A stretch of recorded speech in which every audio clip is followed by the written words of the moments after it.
Hi guys, welcome back to all about the Canon XA40 on YouTube. My name is Daniel Rosehill and I have been uploading these videos to date about the lovely Canon XA40 professional camcorder from Canon. And what I thought I'd do in this video is I've kind of done a lot of, sort of showing buttons on the camera and stuff like this. I thought I would go through the actual technical spec sheet. This one is coming from newsshooter.com. And I'm just going to say at the outset, I do not understand everything on this tech sheet. Some of it is beyond my pay grade, to be completely honest, but I'm putting this up for other folks who really understand all the nitty-gritty details. I understand the stuff that's important to me, and there's some detail that I don't understand. But something I like about reading tech spec sheets is it's a great way, in my opinion, to learn more about all the technical aspects of video production, because if you see a word you don't know, you just have to Google it and you'll figure it out. I'm going to have a bit of cold brew coffee.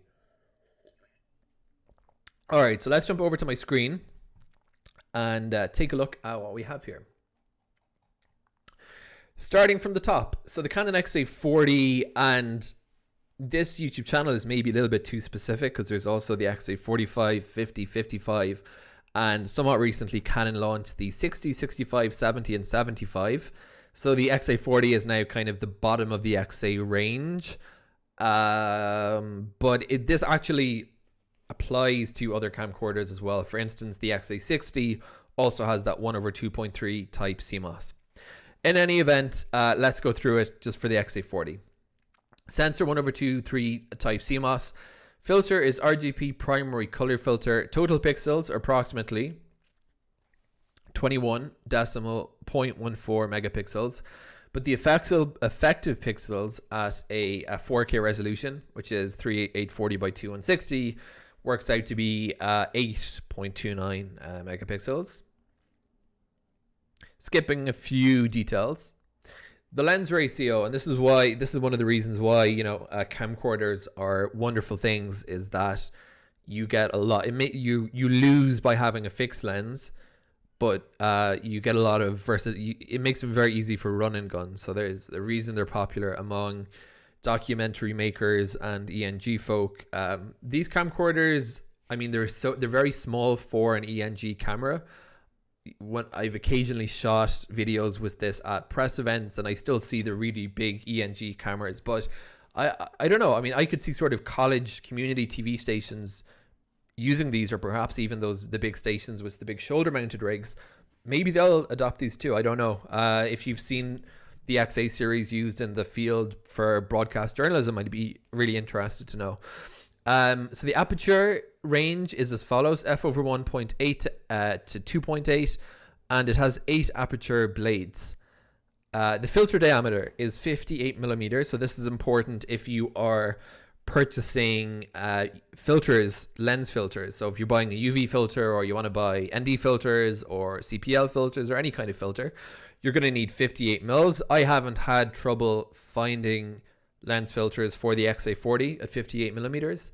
You can also use different diameter lens filters and use a step up or a step down ring, but I always prefer buying the right diameter because I feel like those things are prone to breaking, and the last thing I want is a lens filter stuck on my camera.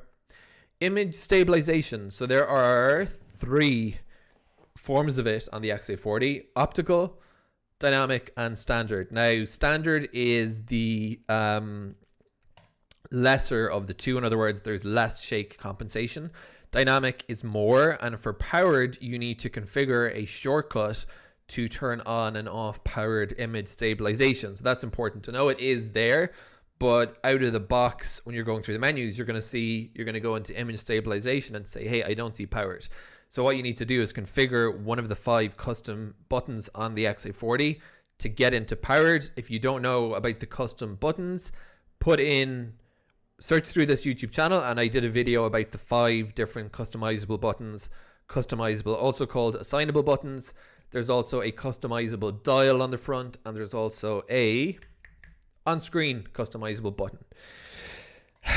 So zoom rockers, zoom control, zoom rockers on the body, selectable manual interchangeable zoom focus ring, and selectable high speed and soft zoom mode. So how many zoom rockers are there? So there are actually 2 on the XA40. One is to the right of the viewfinder. One is on the top handle. And you can set different speeds for both of them, which is really nice. And finally, you can... Oh, and sorry, 3 is the interchangeable zoom focus ring, which is what's being mentioned here in... where is it? Zoom rockers on body and handle. Selectable manual zoom focus ring on lens. So that's actually really, really useful. And you can change between high and soft zoom modes. Sorry about that. I just had to go and answer the door. Okay, so we have the digital zoom teleconverter, 400 times on the digital zoom and 2 times on the digital teleconverter. So really, if you're using the digital zoom teleconverter, you can really get a lot of zoom out of this camcorder. So in terms of focus system, hybrid autofocus and normal autofocus. Image processor, Digic DV6. And this is weird because I mentioned that Canon have just come out with 4 new XA camcorder models, the 60, 65, 70, 75. I'm just going to say 60 to 75 in future for the purpose of convenience. And they're advertising this image processor, which I'm a little bit unsure as to why they're doing that, given that it's existed all the way since the XA40 and possibly before that. So that is the image processor. Color sampling is YCC 420 and the bit depth is 8 depth. Here's some more stuff that it's going to seem like we're really lost in the weeds here, but these are just really useful things to know if you've invested in this camcorder. The storage media, there are 2 SD card slots, and I've covered in a video what you can do with them. You can have 2 SD cards, 1 in each slot, and you can actually move clips between the cards, which is nice. You can use relay recording and dual recording. Now I temporarily forgot which is which. No, I don't actually. Relay is you fill up A and then you go on to B. So let's say you have 2 256 gigabyte cards in there, then you've got 512 gigs, or 2 512 gigabyte SD cards, a terabyte or 2 terabyte SD cards. So if you're using relay recording, once one fills up, we'll begin recording on the second. So you can actually cram a crazy amount of storage into this little camcorder with those 2 SD card slots. And as SD cards, we're seeing higher storages at lower prices. That's only going to be increasing. You can pack a ton of storage into these guys. When I turn on my camcorder, I shoot in 1080p. I have something like 64 hours on each card. So that's relay recording. Dual recording creates a backup. So every time you shoot, you're recording the clip to A and B at the same time. So that's a nice little insurance policy. If one of the cards dies and you've been shooting with it forever, you're going to have a backup. I use relay, but I've never actually relayed onto the second card yet because my primary card is just so big. So the recording time on a 64 gig card, which is very conservative from Canon, you're going to get at 150 Mbps, 55 minutes, at 17 Mbps. So this is for the shooting mode for 4K. At 17 Mbps, 500 minutes rounding up. You can figure out the mathematics, how long those are in hours, but this is a bit misleading because 64 gigs is a small SD card, very easy to buy 256 or 512 cards in the market now. So firstly, 64 to 256, my brain is not quite working. 4 times that recording time at least. And if you're using relay recording, double that for the second SD card. So these are actually kind of misleading. There's actually way more recording time if you're using a bigger SD card and you're using 2. The file system is FAT32 or XFAT if you want to format it yourself on the computer, or you can format it in the actual camcorder. The internal recording format for PAL and the external recording format, we have 3. We have, as I mentioned, 150 Mbps, and then at 1080p we have 35 or 17 Mbps. Now you can, if you really want to use this thing to take still photos, you can take JPEGs up to 4K resolution, and they're stored on the SD card. So, again, who is taking photos with a camcorder? I actually do occasionally, and the reason I do is for thumbnails. So if I'm out shooting a video for YouTube, I'll occasionally take a few stills to have those available as thumbnail candidates. So it's not stupid, but you know, obviously most people aren't using a camcorder for still photography. Okay, coming up to column 2, there's a hell of a lot of good information in this spec sheet.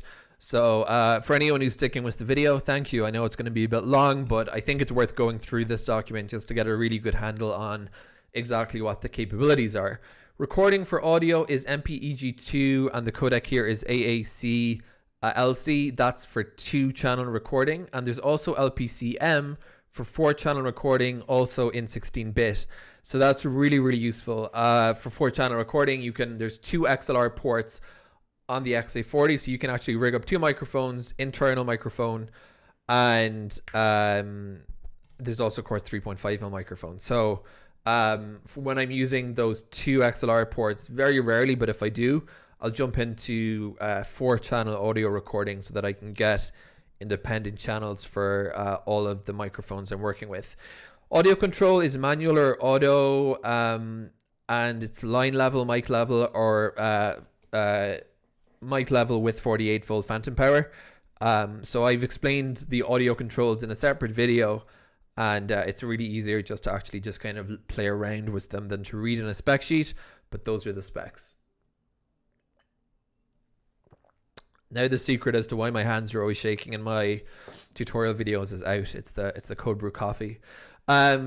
Reference tones are those, and then in terms of the system, focus assist, peaking, it can put out zebra guides or markers to help you expose the shot properly, 70% or 100%, and I've done a video again about how to activate that in manual mode. The viewfinder is a 0.24 inch prox, 1.56 million dots. Now, one of the main upgrades Canon did for the XA60 is that they gave us a better viewfinder and a better LCD screen, and I really think it's a very, very not impressive thing to hitch a new product on, to be honest with you. So this is just the details, the viewfinder, the little OECD viewfinder and the LCD. Even on the XA40, they're both terrific. Especially, I live in a very sunny place, and I use the viewfinder, even though it looks insanely goofy. I do use it frequently, and it's a really, really a lifesaver when you're shooting in bright conditions. So here's again more audio details. It's XLR 3-pin, and there's 2 of those jacks. Both can deliver 48 volt phantom power, so you could actually use 2 microphones requiring it with it. And as I mentioned, there is also a 3.5mm microphone jack on the side handle, and that is capable of supplying power, which by the way can be turned on and off. So you can either have 0 volts coming out of the 3.5mm jack, or you can deliver 2.4 volts of DC. So this is important when if you're looking at 3.5mm microphones, knowing exactly what kind of power the camcorder can output. So let us continue a little bit more. We're almost at the end of it. The auto gain control limit is 0 to 24 dB decibels in 1 decibel increments, and auto gain control and the AGC can be set automatically or manually.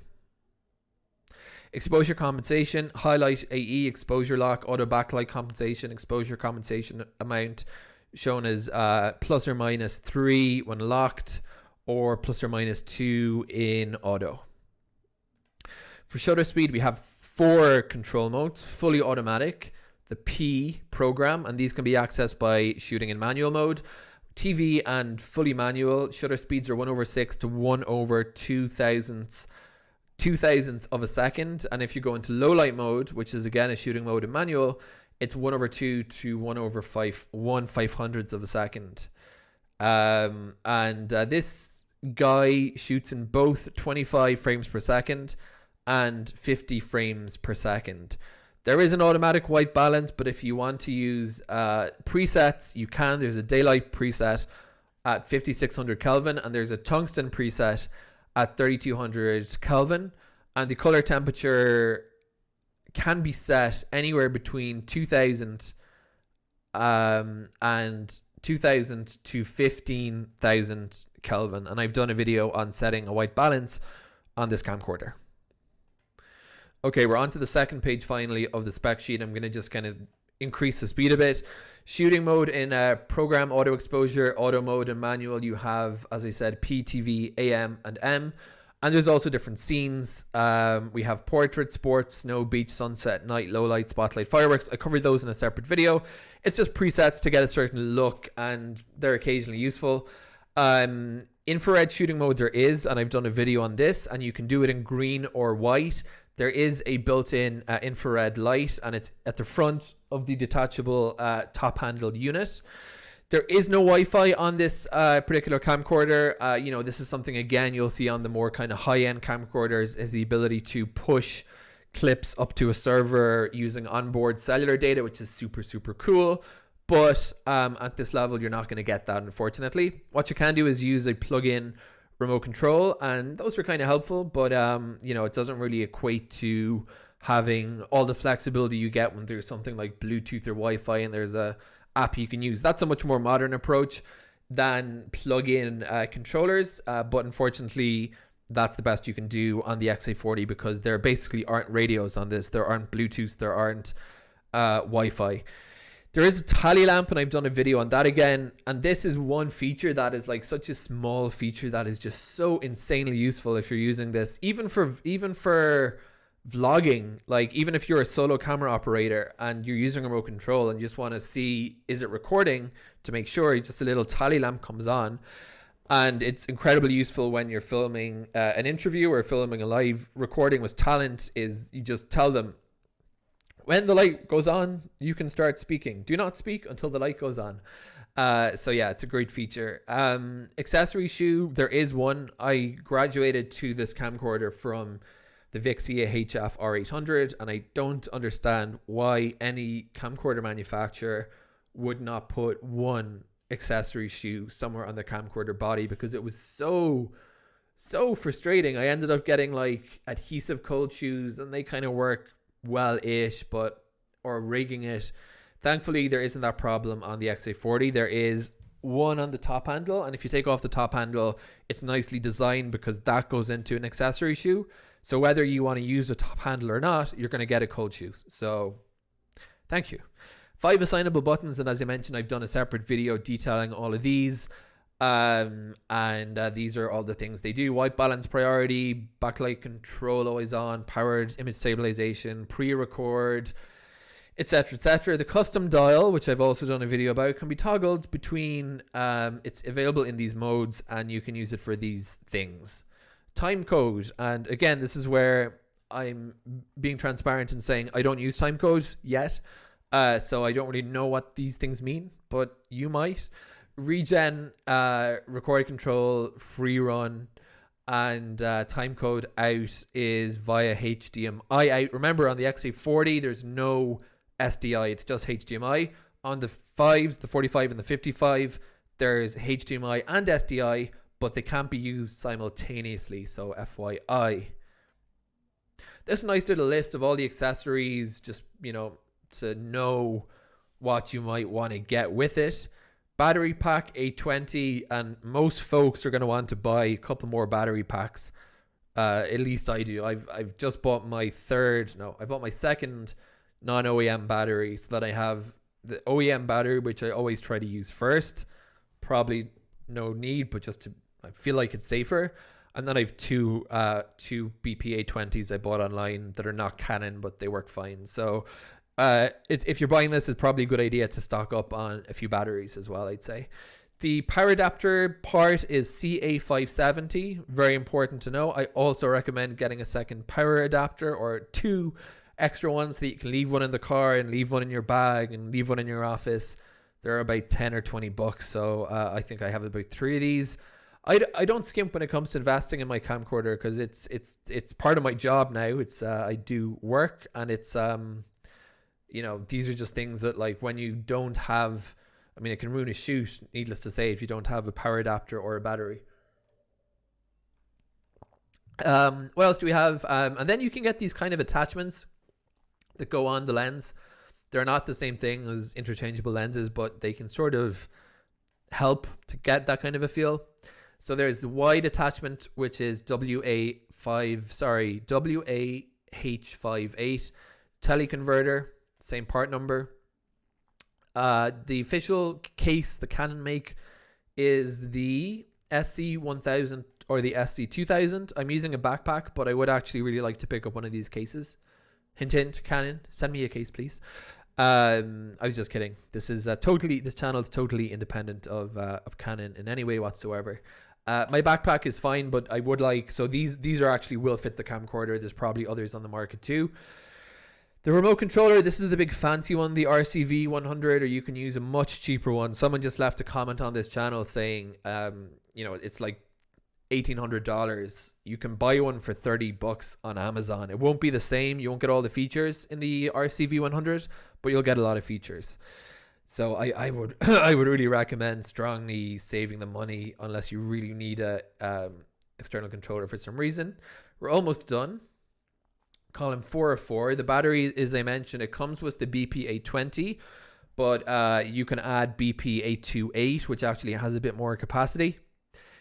So I don't know why you can't seem to buy BP820s on the market and it's only the BP828, but that seems to be the case. Power consumption. Recording time from the perspective of battery is at Ultra HD, which is 4K. You're looking at 175 minutes on the smaller battery, but that's why you have 2 times, because this is a bigger battery, or 270 minutes on the BP828. So that's about 6. I'm really bad at mathematics. 4.5 hours on the bigger battery pack at 4K. So this is a good way to plan how much battery you need. If you're going to be shooting for a whole day, you might easily run through 3 or 4 batteries. So and then there's actually less battery consumption at 1080p, which is abbreviated here as FHD, which stands for full HD. With the bigger battery pack, you're looking at, sorry, I stand corrected, there is actually no difference in the record times whether you're shooting in 1080p or 4K. Finally, the weight of the thing, 730 grams, which is light. Fully equipped. It doesn't say what that means. I don't know if that means the top handle, and this is not the top handle on it. 1 kg basically is how much this thing weighs. Here are the dimensions. It is 23 centimeters with all the stuff on it, the lens hood and whatnot. 13 centimeters tall, I think, and 100, I don't know, someone can make sense of those. It's 23 centimeters long, which is very short. And it can be operated in -4 to 45 degrees Celsius at 60% humidity and 0 to 40. So don't put your camcorder in a sauna, or if it's really hot, try to keep it reasonably cool is what I would say. That goes for all electronics. So I hope that was useful. This was probably as thorough overview of the tech specs as I can do, at least until I know a lot more about the time code and all the stuff I kind of glossed over.